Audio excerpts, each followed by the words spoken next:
The sun hung low over the desert horizon, painting the sky in shades of burnt orange and dusty rose. The year was 1875, and the small town of Bitter Creek sat on the edge of nowhere, a collection of weathered buildings huddled against the vast emptiness of the American frontier. The Apache Wars had quieted to an uneasy peace, but fear still lingered in the air like smoke from old fires, and hatred ran deeper than the wells that barely kept the town alive. Clara Morgan stood at the window of her father's inn, watching dust devils dance across the main street. At 20, she possessed a quiet beauty that seemed out of place in this harsh, land-soft brown hair pinned beneath a simple bonnet, hazel eyes that held more dreams than the desert held stars. Her hands, though roughened by work, moved with a grace that spoke of gentler origins back east, before her family had chased fortune to this forgotten corner of the world. "Clara, stop your daydreaming and fetch water from the creek," her mother called from the kitchen, her voice sharp with the weariness that came from too many years of disappointment. "We've got guests arriving on the evening stage," Clara sighed, setting down the cloth she'd been using to clean the windows. The Dusty Rose Inn, her father's attempt at bringing civilization to the wilderness, required endless work. Water for cooking, water for cleaning, water for the horses. Always water, precious as gold in this land where rain was a stranger and the creek ran thin by summer's end. She took the wooden yoke across her shoulders, 2 buckets swinging from its ends, and stepped out into the fading afternoon. The town was quiet save for the distant ring of the blacksmith's hammer and the lazy conversation of old men sitting outside the general store. Clara nodded to Mrs. Henderson, sweeping her porch, avoided the lingering gaze of Tom Bradley lounging against the saloon, and made her way past the last buildings toward the creek. The path wound through scattered mesquite and sage, the air heavy with their sharp scent. She'd walked this route 1,000 times, knew every stone and thorny branch, yet today something felt different. Perhaps it was the way the light slanted through the sparse cottonwoods by the water, or how the usual evening birdsong seemed hushed, waiting. The creek ran shallow but clear, fed by springs somewhere in the distant mountains. Clara knelt at her usual spot, where flat rocks made a natural platform, and began filling the first bucket. The water was cool against her hands, a blessed relief from the day's heat. She was reaching for the second bucket when she heard it, the soft nickering of a horse, close but hidden by the brush. Clara froze. Travelers used the main road, not this hidden path known only to locals. Indians? The thought sent ice through her veins despite the warmth of the evening. But no, Indians moved silent as shadows. This was different. Slowly she rose, hand moving instinctively to the small knife at her belt, a gift from her father, more useful for cutting rope than defense. Through the screen of willows, she glimpsed movement. A horse, yes, a dusty bay gelding drinking from the creek, and beside it, a man. He knelt at the water's edge, hat set aside, cupping water to his face. Even from her distance, Clara could see the road-worn state of his clothes, dark pants tucked into scuffed boots, a gray shirt that had seen better days, leather vest cracked with age and weather. When he raised his head, water dripping from his jaw, their eyes met. The world seemed to pause, the creek's babble fading to nothing. He was perhaps 30, maybe more. Hard to tell with men who lived under the unforgiving sun. His face bore the map of a difficult life. A scar cutting through his left eyebrow, another along his jaw, skin weathered to leather. But it was his eyes that held her, gray as winter storms, carrying a weight of sorrow that made her heart contract with unexpected sympathy. Neither moved. Neither spoke. Clara knew she should run or scream, or at least demand to know his business. Nice women didn't encounter strange men alone by the creek, but something in his stillness, in the way he made no move toward weapon or horse, kept her rooted. "I mean no harm, miss." His voice, when it finally came, was low and rough as desert sand. "Just watering my horse." Clara found her own voice, though it emerged smaller than intended. "This is private land. The town's back that way." She gestured vaguely behind her, annoyed at the tremor in her hand. "I know." He stood slowly, movements careful as if approaching a spooked colt. Figured to avoid the town. Some places don't take kindly to strangers. Most strangers use the road, A ghost of something, not quite a smile, touched his lips. Most strangers got nothing to hide. The admission should have frightened her. Instead, Clara found herself studying him with frank curiosity. His gun belt was worn but well maintained, the Colt .45 sitting easy in its holster. His clothes, though trail-worn, were clean. This was no ordinary drifter or outlaw. Something in his bearing spoke of discipline, of training. A soldier, perhaps, or former soldier. The war had left many men adrift, searching for something they'd never find. "You running from the law?" The question escaped before wisdom could stop it. This time he did smile, just barely. "No, miss. The law and I got no quarrel. Just running from other things." Clara understood that. Wasn't she running too, in her way? Running from Jacob Miller's persistent courtship, from her mother's expectations, from a future mapped out neat as surveyor's lines. Marriage, children, growing old in this dusty town until she was buried in the cemetery on the hill. Another dream dried up under the desert sun. "Clara!" Her mother's voice carried faint on the wind. "Clara, where are you?" The spell broke. Clara grabbed her buckets, water sloshing over the rims in her haste. "I have to go." "Wait." He took a half step forward, then stopped himself. I'm sorry. Didn't mean to frighten you." "You didn't," Clara said, and was surprised to find it true. "But you should move on. This town, it's not... People here remember the Indian raids. They don't trust strangers, especially ones who avoid the road." He nodded, understanding flickering in those storm-gray eyes. "I'll be gone before moonrise." Clara shouldered her yoke, buckets balanced. She'd taken 3 steps when impulse made her turn back. "There's a cavalry camp 2 days north. They sometimes need scouts, men who know the territory. If you're looking for work..." Why was she helping him? She couldn't say, only that something in his solitary figure, in the weight he carried in those eyes, called to the loneliness she'd never admitted to herself. "Obliged," he said simply. Clara hurried up the path, water sloshing with each step, her heart beating faster than exertion alone could explain. At the top of the rise, she couldn't help but look back. He stood where she'd left him, a still figure against the darkening sky, watching her go. That night, as Clara served stew to traveling salesmen and listened to her father discuss her future with Jacob Miller. "A fine match, Clara. You couldn't do better." She found her thoughts returning to the creek, to gray eyes and scarred hands, to the way he'd said he was running from other things, like she might understand. Through her small window, she watched the moon rise over the desert, wondering if he'd kept his word to be gone, wondering why the thought brought such unexpected disappointment. In the distance, a coyote howled, lonely sound in the vast night, and Clara pressed her hand to the glass as if she could touch the darkness beyond. She didn't know his name, didn't know if she'd ever see him again, but something had shifted in that moment by the creek, some door opening in her carefully ordered world. The stranger, with his burden of sorrow, had looked at her and seen what? Not the innkeeper's dutiful daughter, not Jacob Miller's future wife, just Clara, a woman standing by a creek in the fading light, as lost and searching as he was. The candle flickered in a draught, casting dancing shadows on the walls.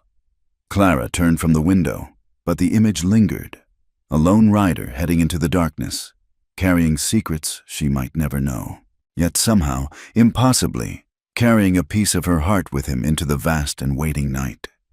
Days passed in their familiar rhythm. Clara rose before dawn to help her mother with breakfast, kneading dough for biscuits while coffee boiled on the massive iron stove. She served guests in the dining room, mended linens in the afternoon, and fell into bed each night with aching feet and flour beneath her fingernails. Yet, beneath this ordinary surface, something had changed. The stranger's gray eyes haunted her quiet moments, appearing unbidden when she gazed out windows or paused in her sweeping. "You're wool gathering again," her mother observed tartly one morning, finding Clara motionless at the wash basin, soap suds cooling on her hands. "I swear, child, your head's been in the clouds all week." "Sorry, Mama." Clara resumed scrubbing the breakfast plates, but Margaret Morgan wasn't finished. "Jacob Miller's coming to dinner Sunday. Your father invited him." Her mother's tone brooked no argument. "You'll wear your blue dress, the one with the ivory buttons. And for heaven's sake, do something nice with your hair." Clara's hands stilled again. Mama, I've told you, I don't feel that way about Jacob. Feel? Margaret's laugh was bitter as prairie wind. What's feeling got to do with anything? He's got the biggest ranch in 3 counties. His father owns half the businesses in town. You'll have a fine house, servants, never want for anything. Except love. The slap came quick, though not hard. More surprise than pain. Margaret's face immediately softened with regret. Oh, child. Love. She touched Clara's reddened cheek gently. Love is what grows when 2 people build a life together. Not some lightning strike from a storybook. Your father and I, we learned to love each other. You'll learn too. Clara said nothing, returning to her dishes. She'd heard this speech before, knew the steps of this dance. But now, inexplicably, she thought of a scarred face by creek water, of eyes that held storms and secrets. That hadn't been learning. That had been recognition, instant and undeniable. The afternoon brought unexpected commotion. Through the inn's front window, Clara watched a lone rider approach down Main Street. Her heart leaped, then settled as she recognized neither horse nor rider. This man sat straight-backed military in his saddle, his mount a tall black gelding rather than a dusty bay. Yet, as he drew closer, something familiar in the set of his shoulders made her look again. It was him. Changed. Clean-shaven now, wearing newer clothes. A proper hat instead of the battered thing he'd worn before. But the same man, those gray eyes scanning the street with careful assessment. He dismounted at the inn's hitching post, and Clara found herself smoothing her apron, tucking stray hair behind her ears. The bell above the door chimed. He removed his hat, revealing dark hair shot through with premature silver. Their eyes met across the empty dining room, and Clara felt that same jolt of connection, stronger now for being unexpected. Afternoon, miss. His voice was as she remembered, low and rough. I'm looking to rent a room, few days, maybe a week. Of course. Clara moved to the registration desk. Proud, her voice remained steady. It's $2 a night, includes breakfast and supper. Bath is extra 50 cents. He pulled out a worn leather wallet, counting bills onto the scarred wood. His hands, she noticed, were clean now, though still bearing the calluses and scars of hard living. Samuel Kane, he said, taking up the pen to sign the register. Samuel. The name suited him somehow, biblical, old-fashioned, solid. You found work then? The question slipped out before she could stop it. At the cavalry camp. His eyes sharpened, studying her. You remembered. Heat rose in Clara's cheeks. Well, you seemed like you might need the suggestion. Scout work, temporary. He set down the pen. They're surveying new routes through Apache territory. Needed men who could read sign, navigate rough country. And you can. A shadow crossed his features. I can. Clara wanted to ask more, where he'd learned such skills, what battles had carved those scars, what ghosts followed him through the desert. Instead, she handed him a key. Room 4, top of the stairs, faces east. Supper's at 6. We ring the bell. He took the key, their fingers brushing briefly. The contact sent warmth up Clara's arm. Thank you, miss. Morgan, Clara Morgan. Miss Morgan. He inclined his head, formal as any gentleman, then headed for the stairs. Clara watched him go, then nearly jumped out of her skin when her father's voice boomed behind her. New guest? Yes, Papa. Mr. Kane. He's scouting for the cavalry. Thomas Morgan, broad-shouldered and red-faced from years of sun and whiskey, studied the register. Kane. Don't know the name. He have references. He paid in advance. Her father grunted, which Clara took as approval. But his next words chilled her. You stay clear of him, girl. Drifters are trouble, even ones working for the army. And we got your reputation to think of. Jacob Miller won't marry damaged goods. The crude words made Clara flinch, but she merely nodded. Yes, Papa. That evening, the dining room filled with the usual collection traveling merchants, a land surveyor, 2 cavalry officers passing through, and in the corner, Samuel Kane. He ate quietly, efficiently, acknowledging others' greetings but initiating no conversation. Clara served him like any other guest, professional and distant, though she felt his eyes follow her movements around the room. Who's the new fellow? Josh Perkins, one of the merchants, asked as Clara refilled his coffee. Scout for the army, she replied neutrally. Looks like a hard case. Got them killer's eyes. Clara's hand trembled, coffee sloshing. I wouldn't know about that, Mr. Perkins. But she did know, didn't she? Had seen something in those gray depths. Not a killer's coldness, but a soldier's wariness. A man who'd seen too much death and wanted no more of it. The week progressed in strange tension. Samuel kept to himself, leaving early each morning, returning at dusk. He spoke little at meals, though Clara sometimes caught him watching her with an expression she couldn't read. Their interactions remained formally polite. More coffee, Mr. Kane. Thank you, Miss Morgan. Yet, beneath the proper words ran a current of awareness, electric as summer lightning. Friday brought Jacob Miller to dinner as threatened.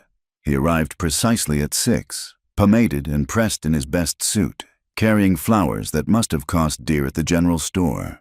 Clara accepted them with forced grace, enduring his wet kiss on her cheek, his proprietary hand at her waist. "You look lovely tonight, Clara," Jacob declared, loud enough for the whole dining room to hear. He was handsome in the obvious way. Tall, broad, with regular features and teeth that showed white when he smiled. The catch of the county, everyone said. Any girl would be lucky. Clara served dinner mechanically, smiling when Jacob expected it, laughing at his stories though she'd heard them all before. He talked of cattle prices and his plans to expand the ranch, of the house he'd build for his bride. 4 bedrooms, Clara, think of it, and real glass windows shipped from St. Louis. Through it all, she felt Samuel's presence like heat from a forge. He sat at his usual corner table, hat beside his plate, eating in silence. When their eyes met accidentally as she cleared his dishes, the contact hit her like a physical blow. His expression remained neutral, but something flickered in those gray depths. Anger, jealousy, pain. Then the moment passed, and Clara returned to Jacob's endless monologue about irrigation systems. "Walk with me," Jacob commanded when dinner ended. Not a request. Clara glanced at her parents, her mother's encouraging nod, her father's expectant glare, and fetched her shawl. Outside, the evening air carried coolness and the sound of tinny piano music from the saloon. Jacob took her arm possessively, steering her toward the respectable end of town. "Your father says you've been distracted lately. Moody. I've been tired. The inn's been busy. That'll change when we're married. My wife won't be serving strangers and washing dishes." He said it like a gift, this promise to cage her in a different way. "I'm thinking October for the wedding. Give you time to prepare your trousseau, me time to finish the house." Clara stopped walking. "Jacob, I haven't said yes." His handsome face darkened. "Your father has. That's what matters." Then, seeing her expression, he softened his tone. "Clara, be reasonable. You're 20 years old, past time you were married. I'm offering you everything, security, position, a fine home. What more could you want?" "Love," her heart whispered, fire and recognition and gray eyes that see beneath the surface. "I need time," she managed. Jacob's grip on her arm tightened. "Time for what? To wait for better offers?" He laughed. Ugly sound. "There won't be any. You're pretty enough, I grant, but you've got no dowry, no connections. I'm your best chance, Clara. Your only chance, really."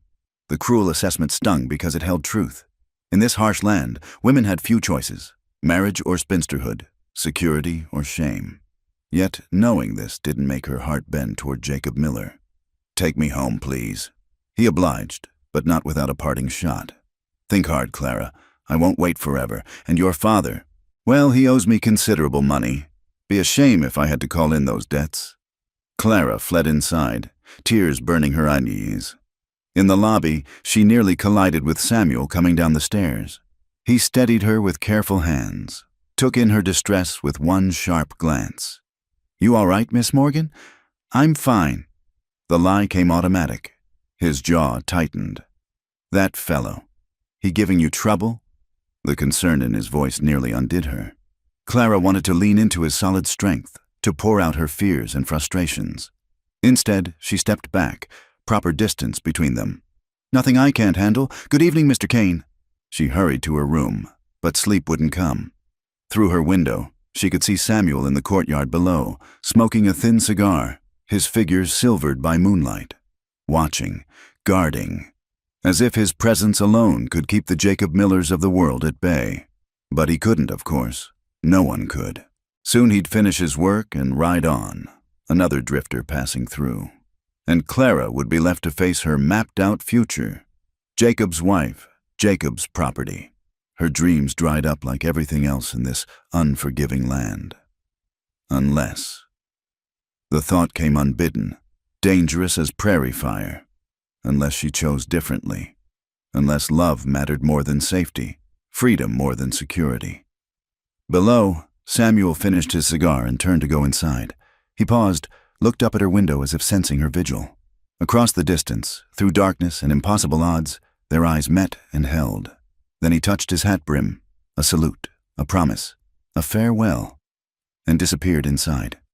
Clara pressed her hand to the cool glass, feeling the night press back, vast and full of possibilities she'd never dared imagine before a stranger asked for water by a creek. By Sunday, whispers had begun to circulate through Bitter Creek like tumbleweeds before a storm. Mrs. Henderson mentioned at church that the stranger at the inn asked too many questions about Apache trails. Tom Bradley swore he'd seen Samuel's type before, men who brought trouble trailing behind them like dust. Even the pastor worked warnings into his sermon about wolves in sheep's clothing, his eyes finding Clara in her family pew. Clara kept her head high through the service, though she felt the weight of watching eyes. Beside her, Margaret Morgan sat rigid with disapproval, while her father dozed despite the hard bench. Only when they filed out into harsh sunlight did Clara allow herself to scan the small crowd, hoping against reason to see a familiar figure. But Samuel hadn't come. Of course he hadn't. Men like him didn't seek salvation in clapboard churches. "That Kane fellow still at the inn?" Judge Patterson asked her father as the congregation mingled outside. Thomas Morgan spat tobacco juice into the dust. "Paid through the week. Can't turn away good money." "Best keep an eye on him," the judge warned. "Martha Williams says he was asking about water rights at the general store. Land boundaries, too. Could be a speculator looking to buy up property. Or worse," Tom Bradley added, sidling up to the group. "Could be scouting for rustlers. The Miller Ranch lost 20 head last month." Clara bit her tongue, wanting to defend Samuel but knowing protest would only fuel suspicion. She'd learned he was indeed asking questions, but not the kind these men imagined. He'd asked Mrs. Chen about medicinal herbs, asked the Mexican smithy about traditional Apache peace signs, the questions of a man trying to understand the land and its people, not exploit them. Jacob appeared at her elbow, proprietary as always. "Afternoon, Clara. You're looking peaked. Not feeling well?" "I'm fine." "Good, because I've arranged something special." His smile held triumph. "A picnic lunch. Your mother packed a basket. Thought we'd ride out to Willow Springs, just the two of us." Clara's stomach dropped. Willow Springs lay 3 miles outside town, isolated, private, the kind of place where a man might press his suit more forcefully, away from protective eyes. "I don't think—" "Nonsense," her father boomed. "Beautiful day for it. You young people run along." Trapped, Clara could only nod. As Jacob fetched the horses, she caught her mother's arm. "Mama, please, I don't want to be alone with him."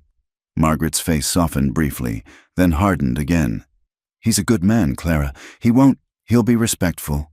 And even if he steals a kiss or two, well, you'll be married soon enough." The horses were already saddled when they reached the stable. Jacob helped Clara mount, his hands lingering at her waist. As they rode through town, Clara glimpsed Samuel sitting outside the barber shop, getting his boots shined. Their eyes met for an instant. She saw him register Jacob's possessive posture, the picnic basket, the direction they headed. Something flashed across his features. Concern? Warning? Then Jacob spurred his horse faster, and the moment vanished. The ride to Willow Springs passed in Jacob's usual monologue about cattle and conquest. Clara half listened, her thoughts churning. Every hoofbeat carried her farther from safety, deeper into a situation she couldn't control. The springs appeared like an oasis cottonwoods clustered around a natural pool, grass impossibly green in the desert landscape.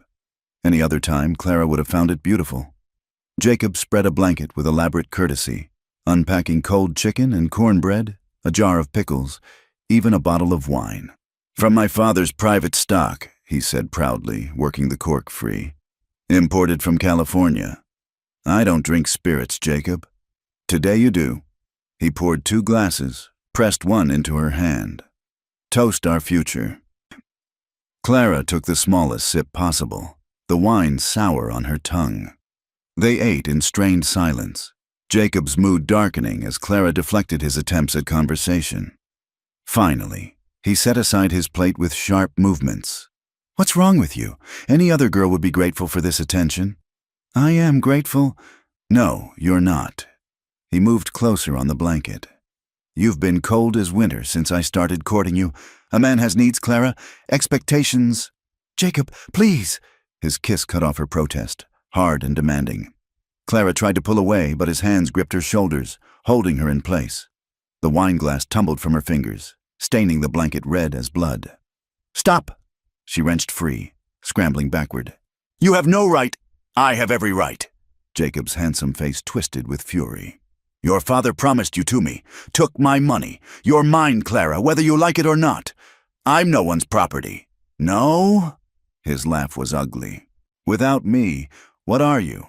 An innkeeper's daughter, growing old serving strangers. I'm offering you everything, and you act like I'm beneath you. Why? Because of him?" Clara's heart stuttered. "Who?" "That drifter, Kane. You think I'm blind? Think I don't see how you look at him?" Jacob advanced, backing Clara against a cottonwood. "Has he touched you, compromised you?" "No, never. He's just a guest." "Liar!" The slap came sudden, snapping Clara's head sideways. Stars burst across her vision. "I've seen you watching him. Seen him watching back. You've spoiled yourself with him, haven't you? That's why you won't have me." Clara tasted blood where her teeth had cut her lip. "You're wrong. Mr. Kane has been nothing but proper." "Then why?" Jacob gripped her arms, shaking her. "Why won't you accept what any sensible girl would jump at?" "Because I don't love you." The words exploded out, truth sharp as broken glass. "I'll never love you, Jacob." "You can't force feelings that don't exist." His face went white, then red. For a moment, Clara thought he might strike her again. Then he stepped back, straightening his vest with sharp tugs. "Love, you foolish little girl." His voice turned cold, calculating. "You think love matters? Your father owes me $800. I call in that debt, he loses the inn. You'll be on the street inside a month. That what you want?" Clara's knees trembled, but she kept her chin high. "If that's what it takes." "We'll see." Jacob gathered the picnic things with violent movements. "We'll see how proud you are when you're begging for work at the saloon. Only kind of work available for ruined women." The ride back to town passed in poisonous silence. Clara's lip throbbed, already swelling. She knew there'd be questions, knew Jacob would spread his own version of events. By evening, the whole town would be talking. Her reputation, that fragile thing she'd guarded so carefully, would be in tatters. They'd barely reached Main Street when Samuel appeared, stepping out from the hardware store directly into their path. His gray eyes took in Clara's swollen lip, her rigid posture, Jacob's flushed face, and something dangerous flashed across his features. "Miss Morgan, you hurt?" "She's fine," Jacob snapped. "None of your concern, Drifter." Samuel ignored him, eyes never leaving Clara's face. "That true, miss? You all right?" Clara wanted to cry at the gentle concern in his rough voice. I'll be fine, Mr. Kane." "The lady fell from her horse," Jacob said loudly, performance for the gathering crowd. "Clumsy. I've been telling her she needs a gentler mount." Samuel's gaze flicked to Jacob, cold as winter steel. "That's so. Funny how falls from horses tend to leave marks shaped like hands," the crowd murmured. Jacob's face darkened. "You calling me a liar?" "I'm saying the lady looks like she needs tending. Maybe she should see Doc Morrison. Maybe you should mind your own business before you find yourself run out of town." Samuel smiled, expression devoid of humor. "Men have tried." The threat hung between them, tension thick as summer heat. Clara saw hands drift toward gun belts, saw her father pushing through the crowd with thunder on his face. This would end in blood unless— "Please," she said quietly. "Both of you, I just want to go home." Samuel stepped aside immediately, though his eyes promised this wasn't over. Jacob dismounted, hauling Clara down roughly, making her stumble. Samuel's hand twitched toward his gun, but Clara shook her head minutely. No, not here, not for her. Her father reached them, taking in the scene with one glance. His face went purple. Inside, now! Clara fled, hearing Jacob's voice behind her beginning his lies. In the inn's kitchen, her mother took one look at her swollen lip and aged 10 years. "Oh, Clara, what have you done?" "Told the truth," Clara whispered, and let the tears finally fall. That night, her father raged. Her mother wept. Jacob had indeed called in part of the debt enough to hurt but not destroy, keeping his leverage. Worse, he'd let slip careful insinuations about Clara's virtue, about the stranger who watched her so closely. By morning, Clara knew she'd be the talk of the town. The innkeeper's daughter who got above herself, who refused an honest offer for dreams of something better. From her window, Clara watched Samuel in the courtyard again, standing guard though he couldn't know she was watching. Tomorrow, or the next day, her father would order him gone. Maybe Jacob's threats would drive him out sooner. Either way, this fragile whatever it was between them would shatter. Unless... There was that word again, dangerous as loaded dice. Unless she was brave enough to seize what little time remained. Unless she chose the unknown over the unbearable known. Clara touched her swollen lip, remembering not Jacob's violence, but Samuel's careful concern. Remembering gray eyes that saw her truly, that asked nothing but truth in return. Tomorrow would bring consequences. Tonight, she had only questions and the faint, wild hope that somewhere beneath the desert stars, a scarred soldier wrestled with the same impossible dreams. The moon hung like a silver dollar over Bitter Creek, casting long shadows across the desert floor. Clara had waited 3 days since the incident with Jacob. 3 days of cold silence from her parents and hot whispers from the townspeople. Tonight she could wait no longer. Her father had given Samuel notice. He must leave by week's end. Time was running out like sand through an hourglass. She slipped from the inn at midnight, wearing her darkest dress, a shawl pulled low over her face. Every creaking board seemed loud as gunfire, every breath a betrayal.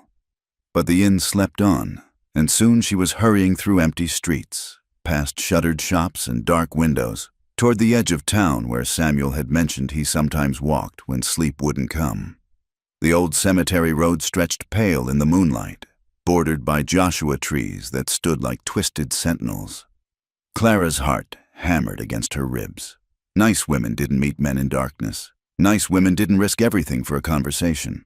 But she was tired of being nice, tired of being careful, tired of living for everyone's expectations but her own. She found him where the road curved toward the abandoned mine, sitting on a fallen log, whittling something by moonlight. He looked up at her approach, and she saw surprise flash across his features before settling into something deeper, warmer. "You shouldn't be here," he said softly, but he was already rising, already moving toward her. "I had to come." Clara pushed back her shawl, letting moonlight fall on her face. The swelling had gone down, but a bruise still shadowed her lip. Samuel's jaw tightened at the sight. "I should have killed him." "No." She stepped closer, close enough to catch his scent of leather and tobacco. "That would have only made things worse. You'd hang, and I'd still be trapped." "You're trapped now." "Yes." The simple acknowledgement hung between them. "My father says you have to leave." "I know. Got the notice this morning." He studied her face, those gray eyes reading every emotion she'd tried so hard to hide. "That why you're here? To say goodbye?" Clara shook her head, suddenly unable to speak. How could she explain the desperate need that had driven her out into the night? The feeling that if she let him leave without what? What was she hoping for? "Walk with me," Samuel said finally, offering his arm with old-fashioned courtesy. Clara took it, feeling the solid strength beneath his sleeve, and they moved together down the dusty road. For a while, neither spoke. The desert night wrapped around them. Distant coyote calls, the whisper of wind through sage, the soft crunch of their footsteps. Finally, Samuel led her off the road to a cluster of flat rocks that overlooked the valley. The town spread below them, small and temporary-looking beneath the vast sky. "Pretty view," Clara murmured. "Is it?" Samuel's voice held bitter amusement. "I see a cage. Every building another bar, every light another chain. You don't like towns." "No." He settled on a rock, gesturing for her to sit beside him. After a moment's hesitation, she did. Propriety be damned. Spent too many years defending them, destroying them, watching them burn. Gets so you can't see them as anything but targets. "The war?" He nodded slowly. "Pennsylvania infantry. 3 years in hell wearing blue." He pulled out a thin cigar, then hesitated. "Do you mind?" "No." He lit it with practiced movements, smoke curling into the night air. "Antietam, Gettysburg, the wilderness. Names that don't mean anything till you've walked those fields, seen what men can do to each other in the name of causes." Clara waited, sensing the weight of memories pressing against his silence. "Had a friend," Samuel continued quietly. "James McKenna. We joined up together, farm boys thinking war would be an adventure. He had a girl back home, Mary Sullivan, pretty as a spring morning. They were going to marry when he got back." He took a long draw on the cigar. "He didn't get back. Took a Confederate ball at Chancellorsville. Died in my arms, crying for his Mary. I'm sorry. I wrote to her after. Told her he died brave, thinking of her. All true. Know what she wrote back?" His laugh was hollow. "She'd married another man 2 months before. Couldn't wait, she said. Had to be practical." Clara felt the pain beneath the words, understood suddenly why this man held himself so apart. "That's why you run. You're afraid of caring again." Samuel turned to look at her, surprise and something like respect in his eyes. Most people don't see that clear. Most people don't look. Clara met his gaze steadily. "But I do. I see you, Samuel Kane. The question is, do you see me?" "Clara." Her name on his lips sent warmth flooding through her. "What I see scares me more than any battle I've fought." "Why?" "Because you make me want things I'd given up on. Make me think about staying instead of leaving. About building instead of drifting." He flicked the cigar away, sparks dancing in the darkness. "That's dangerous thinking for a man like me." "And for a woman like me," Clara's voice came out whisper soft. "Do you know what you've done to me? I was resigned to my fate. Marry Jacob, bear his children, grow old serving his needs. It wasn't what I wanted, but it was what was expected. Safe, predictable. Then you came along with your sad eyes and your careful distance, and suddenly, safe isn't enough anymore." Samuel made a sound low in his throat, turning fully toward her. "Don't say that. Don't throw away your life for whatever this is between us." "This?" Clara laughed, surprising herself with its bitterness. "You can't even name it? Can you?" The challenge hung in the air. Clara felt the precipice beneath her feet, the moment of choice. Be careful, be good, be what everyone expected. Or leap. She leaped. "Love," she said clearly. "I can name it. Maybe it's too fast, too impossible, too everything my mother warned against. But when I saw you by that creek, something in me recognized something in you. Like coming home to a place I'd never been." Samuel's breath caught. In the moonlight, she saw his careful control crack, saw the longing he'd hidden break free. "Clara, you don't know what you're saying. I've got nothing to offer. No home, no prospects, just a horse and a gun and too many ghosts. I'm not asking for anything. You should be. You deserve everything. A proper house, security, a man who hasn't seen too much death to believe in life. I deserve," Clara said firmly, "to choose, and I choose the man who sees me as more than property, who asks nothing but offers kindness, who stands guard in courtyards because he can't help protecting what matters to him. You saw that. I see everything about you, the way you count exits when you enter a room, how you touch your gun when you're nervous, the gentleness you try to hide behind harsh words." She reached out, laid her hand over his.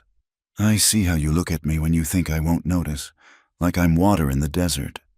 Samuel turned his hand palm up, fingers closing around hers. His touch was warm, calloused, achingly gentle. "You are. God help me, you are." They sat in silence, hands linked, the weight of admission settling around them. Finally, Samuel spoke, voice rough with emotion. "That night by the creek, I'd been riding for days, running from From memories, from myself. Thought I'd water my horse and move on, same as always. Then I saw you there in the fading light, and it was like the world stopped spinning. Just for a moment, everything went still. I felt it too. I almost rode out that very night. Knew I should. A man like me has no business looking at a woman like you, but I couldn't leave. Kept telling myself one more day, one more glimpse, then I'd go. His thumb traced circles on her palm. Now here we are, and leaving might kill me, but staying will destroy you. Then take me with you. The words fell between them like dropped glass. Samuel's hand tightened on hers almost painfully. What? When you leave, take me. Clara turned to face him fully, her free hand rising to touch his scarred cheek.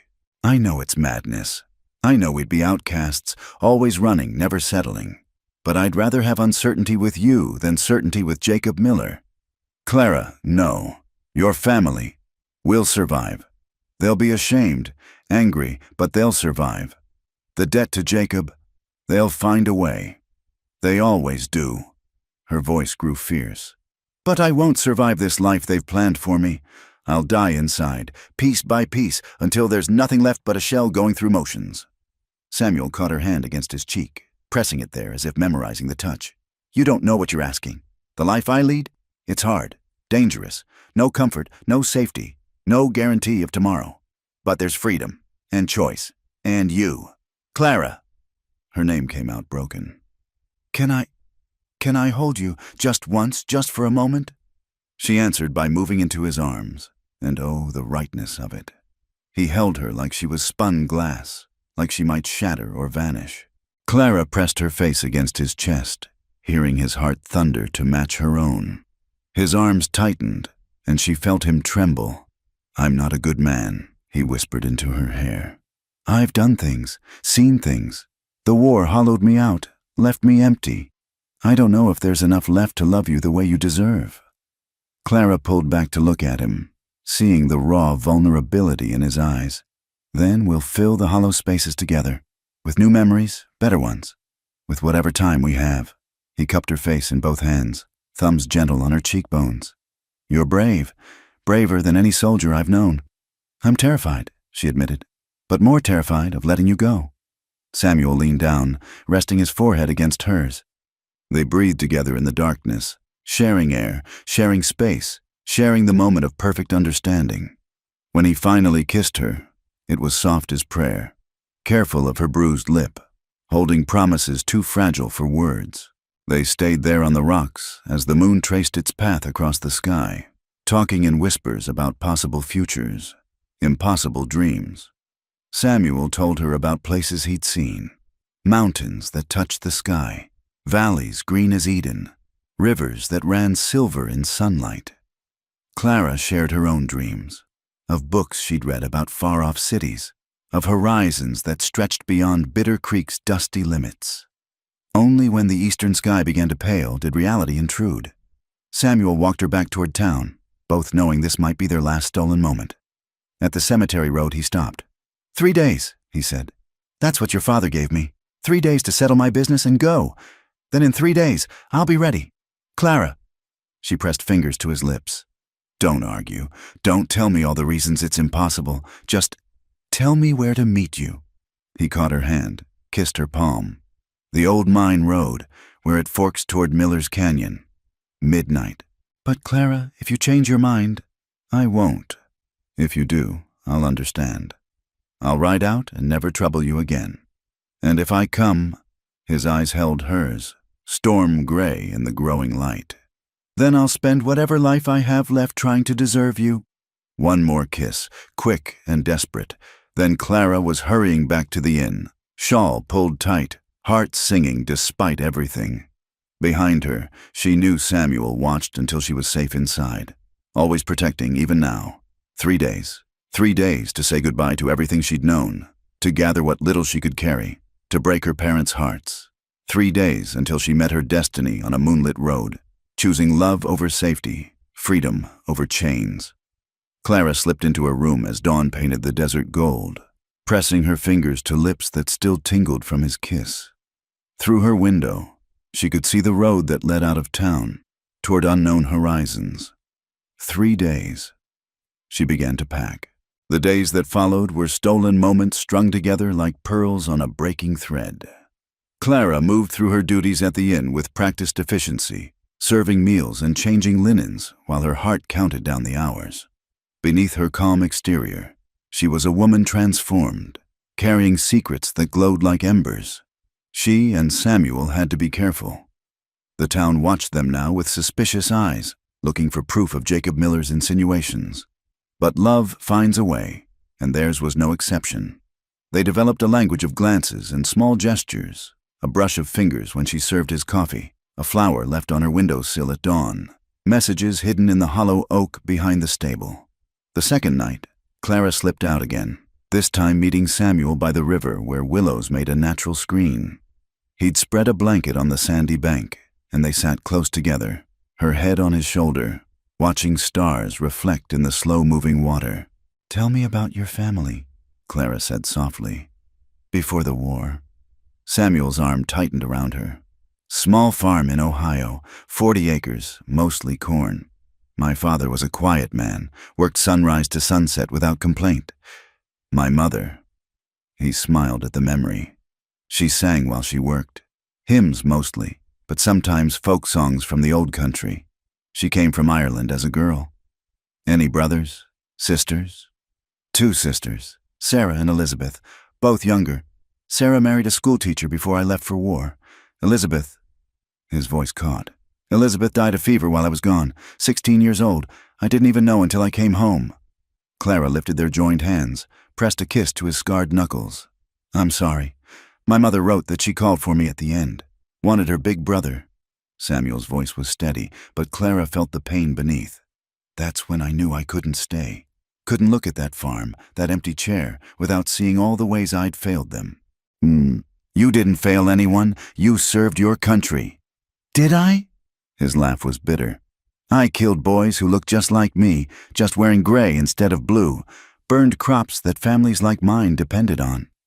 "There's no honor in that, Clara. Just survival." They sat in silence, the river whispering secrets to the night. Finally, Clara spoke. "My mother had a sister once, Aunt Catherine. She fell in love with a traveling preacher, scandalized the whole family by running off with him. Mama never spoke of her except as a warning. 'Look what happens to foolish girls,' she'd say. What did happen? I don't know. They lost touch. But sometimes I'd catch Mama staring at nothing, and I'd wonder if she was thinking about Catherine, if maybe she envied her sister's courage." Samuel turned to look at her. "Is that what you think we're doing? Being foolish?" "Yes," Clara said simply. "Gloriously, necessarily foolish. The kind of foolish that makes life worth living." He kissed her then, deep and desperate, and Clara felt herself dissolving into sensation. When they broke apart, both breathing hard, Samuel rested his forehead against hers. "I need to tell you something," he said, "about the scouting job. It's not just mapping trails." Clara pulled back slightly. "What do you mean?" "The Army wants to establish a new fort, deeper in Apache territory. They need someone to make contact with the local bands, negotiate safe passage for supply lines. It's dangerous work, the kind where men don't always come back. But you said yes. Before I met you. Now." He cupped her face. "Now I'm thinking about other possibilities. There's land opening up in California. Gold rush is over, but there's farming opportunities. Or Oregon. Plenty of space there for people wanting to start fresh. Together. If you'll have me, really have me, Clara. Not just the romance of midnight meetings, but the reality. Hard work, uncertain futures, maybe years before we could build something stable." "I've already decided," Clara said firmly. "You're not talking me out of this, Samuel Kane." He smiled, the expression transforming his harsh features. "Stubborn woman. You have no idea." They stayed by the river until nearly dawn, planning in whispers. Samuel had money saved, enough to get them started. They'd head north first, throw off pursuit, then west to California. He knew men there from the war, ones who wouldn't ask questions about a couple seeking a new beginning. The next day, Clara began her quiet preparations. She mended her sturdiest dress, packed her few precious possessions, her mother's silver brush, a daguerreotype of her parents, the small leather journal where she wrote her thoughts. Each item felt like a goodbye. That evening brought unexpected drama. Jacob Miller arrived at the inn with Sheriff Watson, demanding to search Samuel's room. "Got a report of stolen horses over in Cedar Ridge," the sheriff said apologetically. "Description matches Mr. Kane's mount." Clara's father, still angry about the debt, was only too happy to comply. Clara watched from the kitchen doorway, heart pounding as they went through Samuel's few belongings. They found nothing incriminating. How could they? Samuel was many things, but never a thief. "Satisfied?" Samuel asked coolly when they finished. Jacob's face was red with frustration. "You're hiding something. I know it.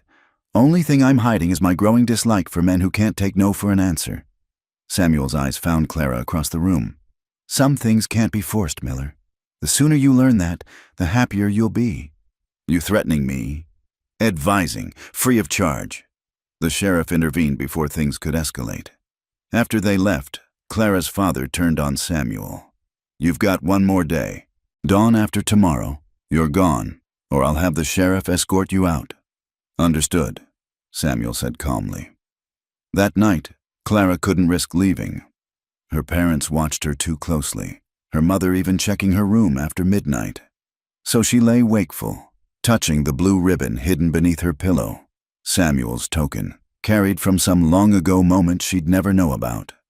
Tomorrow night. One more sunset, and she'd be free. The final day passed like a dream.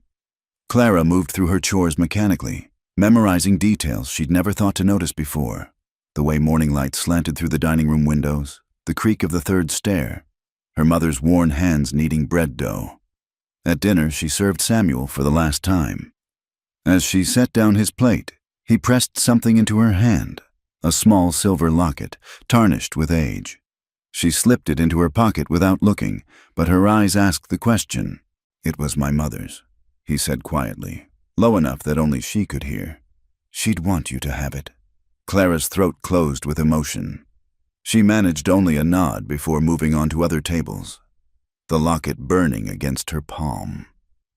That night, her parents retired early, worn out from the tension of recent days. Clara forced herself to wait until the inn settled into sleep, then slipped out of bed fully dressed. Her packed valise waited under the bed. She pulled it out, added the locket to her treasures, then stood looking around the small room that had been hers since childhood. On her pillow, she left a note. "Dear Mama and Papa, by the time you read this, I'll be gone. Please don't try to find me. I know you won't understand, but I've chosen love over duty, freedom over safety. I pray someday you'll forgive me." Jacob's accusations were lies. Samuel has been nothing but honorable. We go to make an honest life together, far from here. Be well, be happy. Know that I love you both, even as I break your hearts. Your daughter, Clara. She eased down the stairs, avoiding the creaky third step, and out into the night. The moon was new, offering only starlight to guide her way. Her heart hammered as she navigated the empty streets. Every shadow a potential discovery. The old Mayan road stretched before her, pale and otherworldly. At the fork toward Miller's Canyon, she saw him, a dark silhouette against darker hills, his horse nearby. Relief flooded through her so strong her knees nearly buckled. "Samuel," he turned, and even in starlight she could see his smile. "You came. Did you doubt?" "Every second." He moved toward her, taking her valise with one hand, her hand with the other. "Are you sure, Clara? Once we ride out, there's no coming back." "I've never been more sure of anything in my life." He studied her face for a long moment, then nodded. "There's a minister in Placer Creek, 2 days north.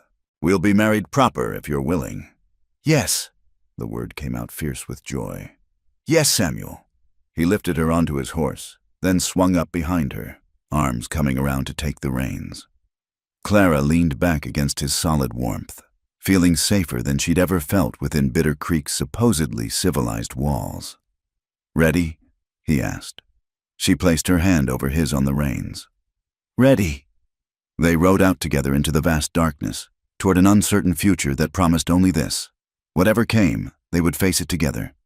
Behind them, Bitter Creek slept on, unaware that by dawn, The innkeeper's daughter would be just another story whispered over fences, another cautionary tale about girls who loved too wildly and men who offered freedom instead of cages. But Clara didn't look back.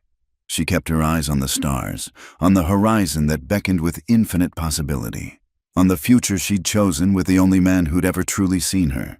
In her pocket, the silver locket caught starlight, a blessing from one generation of brave women to the next. The desert wind sang around them, and Clara thought she heard her mother's sister Catherine somewhere in its voice, welcoming her to the fellowship of women who chose love over all else. Foolish women, perhaps, but gloriously, necessarily alive. Dawn broke blood red over Bitter Creek, and with it came the discovery. Margaret Morgan's scream shattered the morning quiet as she found Clara's empty bed and farewell note. Within an hour, the entire town knew. The innkeeper's daughter had fled in the night with the drifter, choosing scandal over security. Thomas Morgan's rage was terrible to behold. He stormed through the inn, overturning furniture, cursing his daughter's name. "Ungrateful witch! After everything we've done, everything we've sacrificed!" The note crumpled in his fist, Clara's careful words meaning nothing against his wounded pride. Margaret sat at the kitchen table, aging before the neighbors' eyes. Mrs. Henderson offered tea and sympathy, but Margaret only stared at her worn hands. "I should have seen it," she whispered. "The way she looked these past days, like a bird ready to fly." Jacob Miller arrived before the dust had settled, his face a mask of cold fury. "Which way did they go?" "How would we know?" Thomas snarled. "The girl left nothing but pretty words and broken hearts. They can't have gotten far. Few hours head start at most." Jacob turned to Sheriff Watson, who'd come to investigate the commotion. "Form a posse. That man stole from me." "Stole what, exactly?" The sheriff looked uncomfortable. "Far as I know, Miss Clara left of her own accord. He stole my intended bride, seduced her with lies, compromised her virtue. That's a hanging offense in my book." "Not in the law's book," Sheriff Watson said firmly. "Woman's got a right to choose, even if we don't like her choice." But Jacob wasn't deterred. By noon, he'd gathered a group of men, ranch hands, drifters, anyone willing to ride for the promise of payment. $50 to the man who brings them back, he announced outside the saloon. The girl unharmed. The man, well, accidents happen on the trail. Meanwhile, 20 miles north, Clara and Samuel pushed through the desert heat, knowing pursuit would come. They'd ridden hard through the night, stopping only to rest the horse and share water from Samuel's canteen. Now, with the sun climbing toward its zenith, they sought shelter in a cluster of rocks that offered shade and a view of their back trail. "Drink," Samuel ordered, passing her the canteen. "Got to keep your strength up." Clara obeyed, though the warm water did little to ease her parched throat. Her body ached from hours in the saddle, her dress was dusty and torn, but she'd never felt more alive. "How long before they come?" "Soon. Your father won't let this stand, and Miller—" Samuel's face darkened. "He's not the type to accept losing." "Are you sorry?" Clara asked. "That I've brought this trouble to you?" Samuel pulled her close, kissing her forehead. "Only thing I'm sorry about is not stealing you away sooner." They rested until the horse recovered, then pressed on.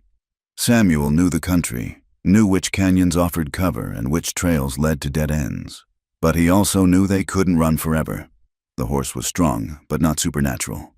They needed a plan beyond simple flight. As afternoon shadows lengthened, they heard it, the distant drum of hoofbeats, too many to count. Samuel cursed under his breath, spurring the horse toward a narrow defile between two mesas. "Hold tight to me," he commanded.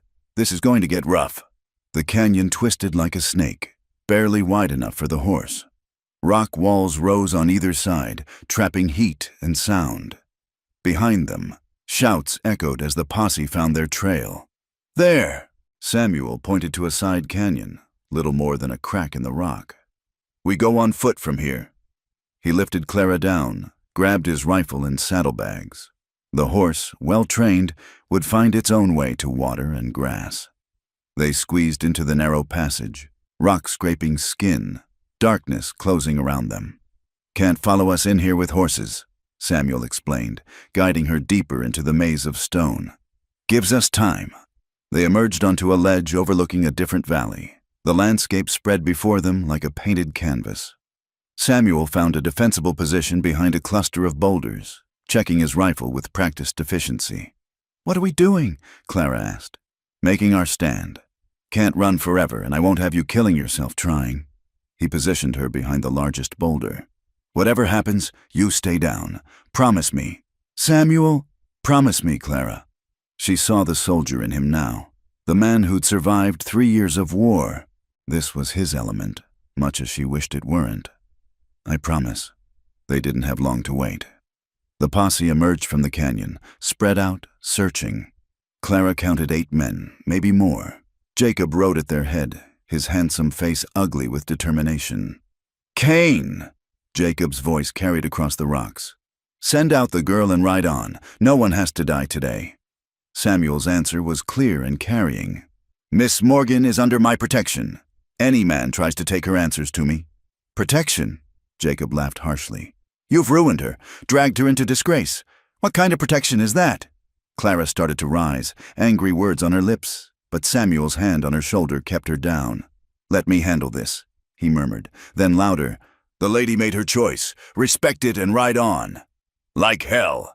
The first shot shattered the desert quiet, rock chips exploding near Samuel's position. He returned fire, calm and methodical, forcing the posse to take cover. Clara pressed against the boulder, heart racing, as bullets whined overhead like angry hornets. "You're outnumbered, Cain!" someone shouted. "Give up now! Might be we'll let you live!" Samuel's rifle cracked again, and a man cried out. "Come and take us!" he called back. The firefight intensified.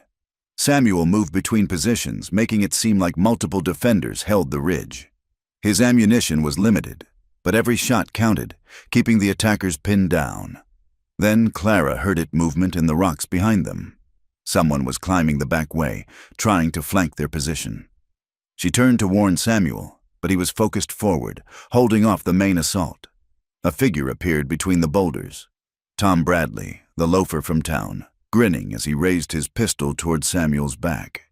Without thinking, Clara grabbed a rock and hurled it with all her strength. It struck Bradley's gun hand, sending the weapon spinning. He cursed, lunging for her. They grappled desperately. Bradley was stronger, but Clara fought with the fury of a woman with everything to lose. She clawed at his face, drove her knee into his stomach. He backhanded her, stars exploding across her vision, but she held on. Samuel turned at the commotion, saw Clara in danger, and moved without hesitation. His rifle butt caught Bradley across the temple, dropping him like a stone. But the distraction cost him. A bullet from below caught his shoulder, spinning him around. "Samuel!" Clara caught him as he staggered, blood spreading across his shirt. "I'm all right," he gritted out, though his face had gone pale. "Just a graze." But Clara could see it was more than that. Blood flowed too freely, his gun arm hanging useless. Still he tried to rise, to continue the fight. "Enough!" Clara stood suddenly, exposing herself above the rocks. "Jacob Miller, you coward! Face me!" "Clara, no!" Samuel tried to pull her down, but she evaded him. "You want to talk about honor?" she shouted. "About protection. Where was honor when you struck me? Where was protection when you threatened my family? You're not here for justice. You're here for pride." The shooting stopped. In the sudden silence, Clara's voice rang clear. "I left of my own free will. I chose Samuel Cain because he treats me as a person, not property.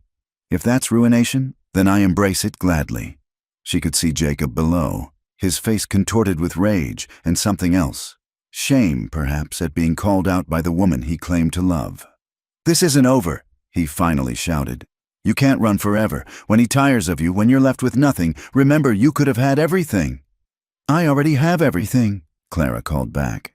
"I have freedom. I have choice. I have love. What do you have, Jacob? Money? Land? An empty house waiting for a wife who'll never love you?" Her words hit their mark. Even from a distance, she could see Jacob flinch. Slowly, reluctantly, he turned his horse. "Mount up," he ordered his men. "We're done here." "But the reward," someone protested. "I said we're done." Jacob's voice cracked like a whip. "Let them rot in the desert together." The posse withdrew, Bradley's unconscious form slung over a saddle. Clara watched until they disappeared into the heat shimmer, then turned to Samuel. He'd slumped against the rocks, face gray with pain and blood loss. "That was magnificent," he managed, "and completely insane. I learned from the best." She tore strips from her petticoat, pressing them against his wound. "How bad is it?" "Had worse, but we need to find shelter, clean water. Can't travel far like this." Clara's mind raced. They were alone in hostile country, Samuel wounded, their horse gone. But as she looked at his face, proud of her, trusting her, she felt no fear, only determination. "Then we'll find what we need," she said firmly. Together. Samuel caught her hand, bloody fingers intertwining with hers. "No regrets?" "None," Clara said, and meant it. "Now save your strength. We've got a life to build, and I won't let a little thing like a bullet stop us." Despite everything, Samuel smiled. "Yes, ma'am." As shadows lengthened toward evening, Clara helped him to his feet. They had water for perhaps a day, food for less. The promised minister at Placer Creek seemed impossibly far away. But they were alive, they were together, and they were free. In Bitter Creek, Jacob Miller would drink himself into a stupor, raging against the woman who'd chosen a scarred drifter over his prosperity. The town would gossip for months about the innkeeper's wild daughter. Thomas and Margaret Morgan would age years and days, caught between grief and anger. But here in the desert, two souls who'd found each other against all odds faced the setting sun and the uncertain future with joined hands and unbowed heads. The price of freedom was high, but Clara Morgan, soon to be Clara Kane, would pay it gladly. Every scar was worth the choosing. The hidden valley appeared like a miracle at twilight. A fold in the earth where ancient waters had carved out shelter, where cottonwoods grew tall around a natural spring. Clara half-carried, half-dragged Samuel down the rocky slope, his weight growing heavier with each step as his strength ebbed. By the time they reached the grove, full darkness had fallen, stars emerging like scattered diamonds across the velvet sky. "Here," she said, easing him down against a fallen log near the spring. "Rest now." Samuel's face was pale as moonlight, the makeshift bandage soaked through with blood, but his eyes remained clear, watching her with a mixture of pain and wonder as she moved efficiently around their refuge. Gathering dry wood for a fire, filling his canteen with fresh water, spreading his bedroll in the most sheltered spot. "Where did you learn to make camp?" he asked, voice rough. "I've been watching you for days," Clara admitted, coaxing flame from the kindling with his flint and steel. "Memorizing everything, just in case. Practical woman. I have to be now." The fire caught, casting dancing shadows across the grove. In its light, she could better see his wound, clean through the shoulder, missing bone but tearing muscle. "This needs proper tending. Do you have saddlebags, whiskey for cleaning, needle and thread?" He grimaced. Done this before, but never had such beautiful hands to do the doctoring. Clara found the supplies, steeling herself for what came next. She'd helped her mother tend injuries at the inn, but never anything this serious. Never for someone who mattered this much. "This will hurt," she warned. "Already does. Do what you must." She worked by firelight, cleaning the wound with whiskey that made him hiss through clenched teeth, then stitching torn flesh with careful fingers. Samuel stayed conscious throughout, though she could see the effort it cost him. When she finished, wrapping fresh cloth torn from her petticoat around his shoulder, he caught her hand. "Thank you," he said simply, "for all of it, for choosing this. Choosing me." Clara's eyes filled with tears she'd been holding back all day. "How could I choose otherwise? You're the other half of my soul, Samuel Kane. I knew it the moment I saw you by that creek." He pulled her close with his good arm, and she curled against his uninjured side, feeling the solid reality of him, the miracle that they'd survived this far. Around them, the desert night came alive with its secret sounds. The spring's quiet chuckle, an owl calling from the cottonwoods, the distant yip of coyotes. "Tell me about California," Clara said softly. "Where we're going." Samuel's voice rumbled in his chest, comforting as distant thunder. Green valleys between golden hills, ocean fog that rolls in like a living thing. Towns being born overnight, full of people starting fresh. No past, only future. It sounds like paradise. It's just a place, but with you. He pressed a kiss to her hair. With you, it could be home. They talked through the night, planning dreams by starlight. A small farm, perhaps, or a shop in one of those new towns. Children someday? Clara blushed at the thought, but Samuel's arm tightened around her. A daughter with your eyes, he murmured. A son to teach about honor, the real kind. And no wars, Clara added fiercely. No causes bigger than family, just us and whatever life we build. Amen to that. As dawn approached, painting the eastern sky in shades of pearl and rose, exhaustion finally claimed them. Clara dozed against Samuel's side, her hand resting over his heart to feel its steady beat. But true rest wouldn't come. Every sound made her start, expecting Jacob's posse or Apache raiders or any of the dozen dangers this land held. Samuel woke at full light, fever-bright but lucid. We can't stay here, he said. They might circle back, or others might come. There's a trading post at Willow Flat, maybe 15 miles north. Man there owes me a favor from the war. He'll help. Can you ride? Can't not ride. He struggled to sit up, face gray with the effort. Help me up, and I'll show you stubborn. They had no horse, but Samuel fashioned a walking stick from a cottonwood branch, and they set out across the desert. The sun climbed mercilessly, heat shimmering off rocks and sand. Clara supported Samuel as much as she could, but his steps grew increasingly unsteady. By noon, he was burning with fever, muttering about battles she'd never seen, calling for men long dead. Just a little farther, Clara encouraged, though she had no idea how far they'd come or how much remained. Her own strength was failing, throat parched, feet bleeding in her unsuitable shoes. But she wouldn't stop. Couldn't stop. Not when they'd come so far. Then, a miracle. Dust on the horizon resolving into a rider, then two. Clara's heart seized with fear until she recognized neither as Jacob or his men. These were older, weathered faces beneath wide-brimmed hats. The lead rider, a grizzled man with kind eyes, took in their condition with one glance. Lord have mercy, he said. You folks look like you've been through hell's own furnace. Sam Kane, that you? Porter, Samuel managed, swaying on his feet. Good to see you. I'll bet it is. Porter swung down from his horse, catching Samuel as he collapsed. Easy now. We'll get you sorted. Ma'am, I'm Jim Porter. Sam saved my boy's life at Antietam. Been hoping to repay that debt ever since. Clara nearly wept with relief. He's hurt, shot. I did what I could, but... You did fine, Porter assured her, gesturing to his companion. Help me get him on the horse. Trading post ain't but 3 miles.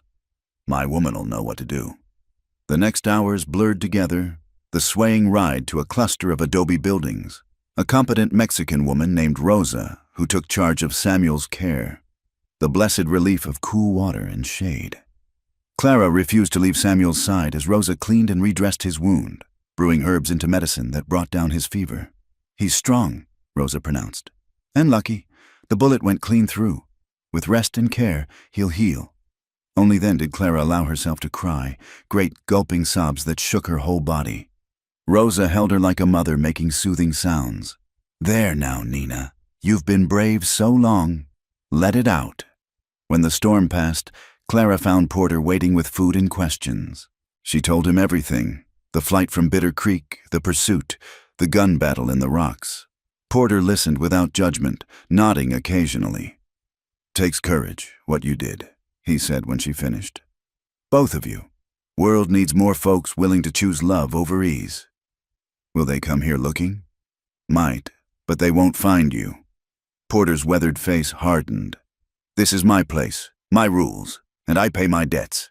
You and Sam are under my protection now. Samuel woke near sunset, clear-eyed and asking for water. Clara helped him drink, tears starting fresh at his weak smile. Hey now, he said, reaching up to touch her cheek. No crying, we made it. You almost didn't, if Mr. Porter hadn't found us. But he did, that's what matters. He caught her hand, brought it to his lips. I need to ask you something.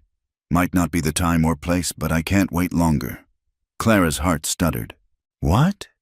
Clara Morgan, will you marry me? Not someday in California, but here now. As soon as I can stand before a preacher.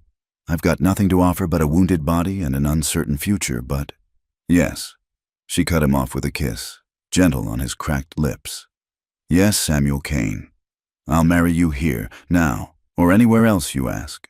I'd marry you in a desert storm or a palace garden. The place doesn't matter. Only you." Porter, eavesdropping shamelessly from the doorway, cleared his throat. "Happens I know a traveling preacher due through here tomorrow. Man of God, even if he does drink some. He'd be honored to join you folks proper." And so it was arranged. As the moon rose full and bright over the desert, Clara sat beside Samuel's bed, their hands joined, planning not an escape now, but a wedding.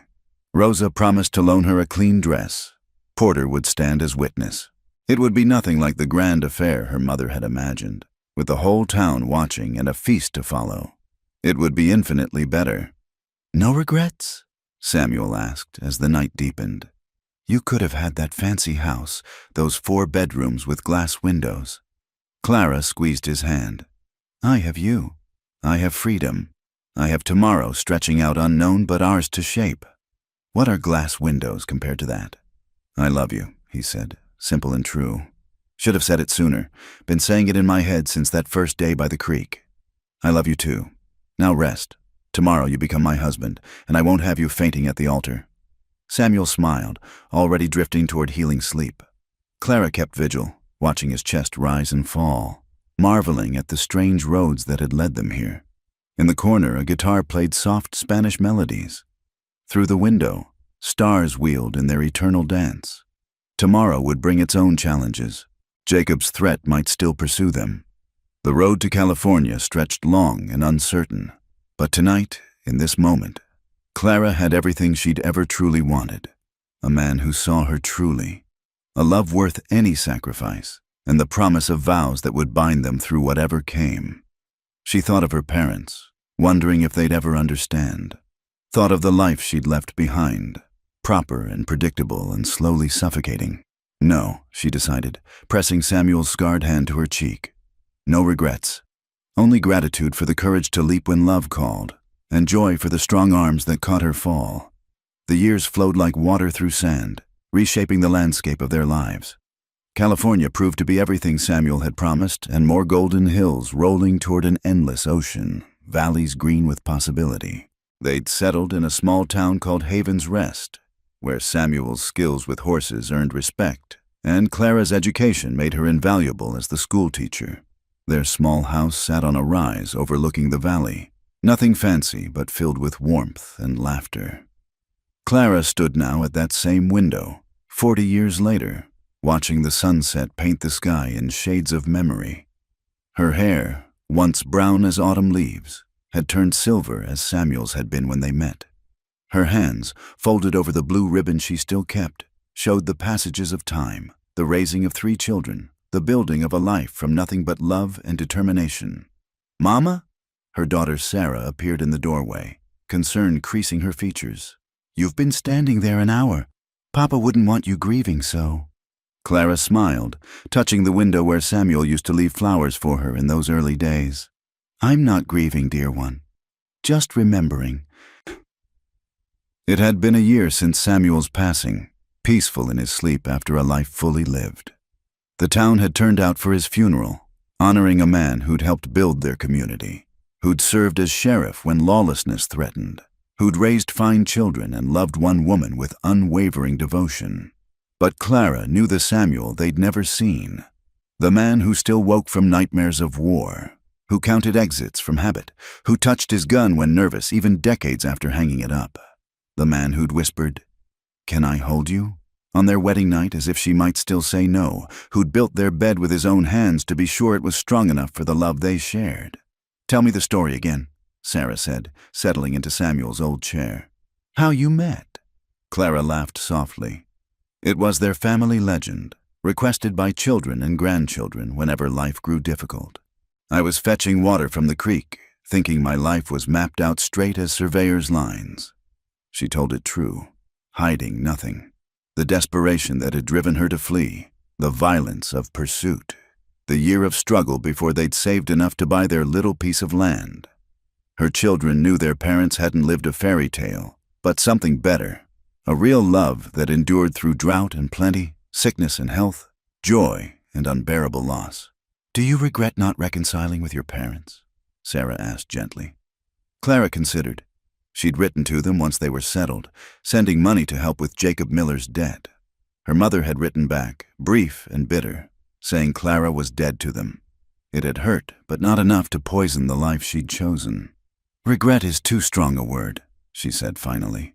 "I wish they could have understood, but I couldn't live their life any more than they could accept mine." Through the window, she saw her son, Samuel Jr., working with the horses, his movements echoing his father's patient way with animals. Her youngest, Elizabeth, was in town, likely organizing another campaign for women's suffrage. They'd raised fighters, she and Samuel, children who knew their own minds and weren't afraid to use them. "I have something for you," Clara said suddenly, moving to the oak chest where she kept her treasures. She pulled out the silver locket Samuel had given her that last night in Bitter Creek, now polished bright by decades of wearing. "Your father gave this to me when we were courting. Said it was his mother's. I want you to have it." Sarah's eyes filled with tears. "Mama, I couldn't." "You can and will. Give it to your daughter someday. Tell her the story. Tell her that love isn't always sensible or safe, but when it's real, it's worth any price." They sat together as darkness gathered, sharing memories. Sarah's husband John arrived with their children, filling the house with noise and life. Clara made supper, the same simple fare she'd learned to cook over campfires during their journey west, and watched her family gather around the table Samuel had built. Later, alone again, Clara walked out to the small cemetery on the hill. Samuel's stone was simple, his name, his dates, and the words, "Beloved husband and father." She knelt beside it, laying wildflowers on the grass. "Hello, my love," she whispered. "Sarah has the locket now. You should see how it shines against her throat, just like your mother must have worn it. The children are well. Samuel Jr. is courting the minister's daughter. You'd like her, quiet but strong. Elizabeth gave another speech that has the town council in an uproar. She's your daughter sure enough, always fighting for what's right." The wind stirred her hair, and for a moment she could almost feel his presence, that solid warmth that had sheltered her through every storm. "I miss you," she said simply. "Every hour, every day. But I'm so grateful for the time we had. 40 years of choosing each other over and over. Not everyone gets that gift." She stayed until the stars came out, those same stars that had witnessed their flight across the desert, their wedding at the trading post, their arrival in this valley with nothing but hope and each other. When she finally rose, her knees protesting, she felt peaceful. Back at the house, she paused at her writing desk. There had been a letter last month, forwarded through many hands. Her mother had died, and Margaret Morgan's last words had been Clara's name. Her father had passed 5 years before, never forgiving. But Margaret, at the end, had whispered about her wild daughter who chose love, and there'd been something like envy in it. Clara had cried then, for the mother she'd loved despite everything, for the understanding that came too late. But tonight she felt only a distant sorrow, like an old scar that aches before rain. She prepared for bed in the room she'd shared with Samuel, still keeping to her side from habit. On the nightstand sat his reading glasses, his pocket watch, the eagle feather an Apache chief had given him when he'd helped negotiate a peace. She touched each item like a prayer, then blew out the candle. In the darkness, memory was kind. She was 20 again, standing by a creek in dying light. A stranger knelt by the water, scarred and weary, carrying too much pain.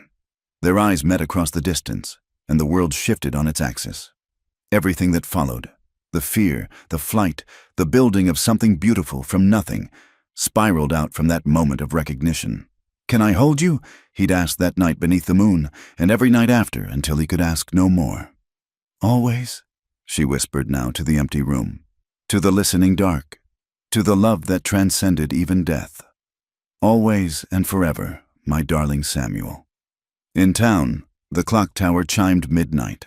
Somewhere in the valley, coyotes sang their ancient song.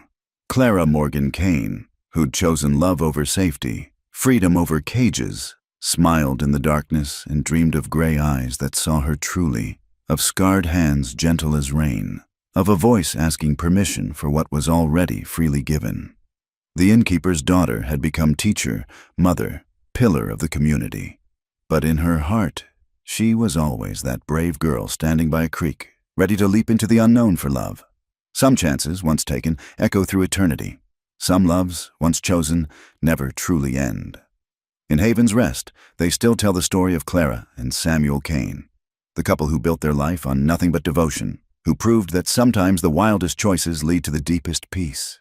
Young lovers walk by their graves holding hands, drawing courage from their example.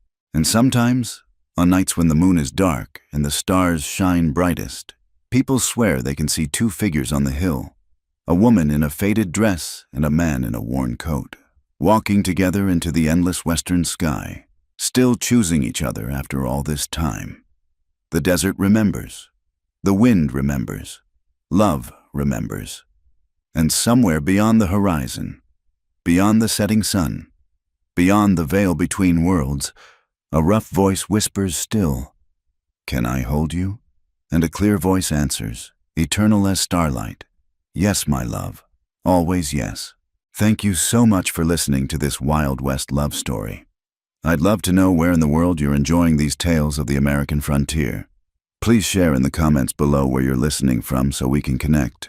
Don't forget to subscribe to From Wild West channel for more stories of love, adventure, and the untamed spirit of the Old West. What did you think of Clara and Samuel's journey? Share your thoughts below. I read every comment and love hearing how these stories touch your hearts.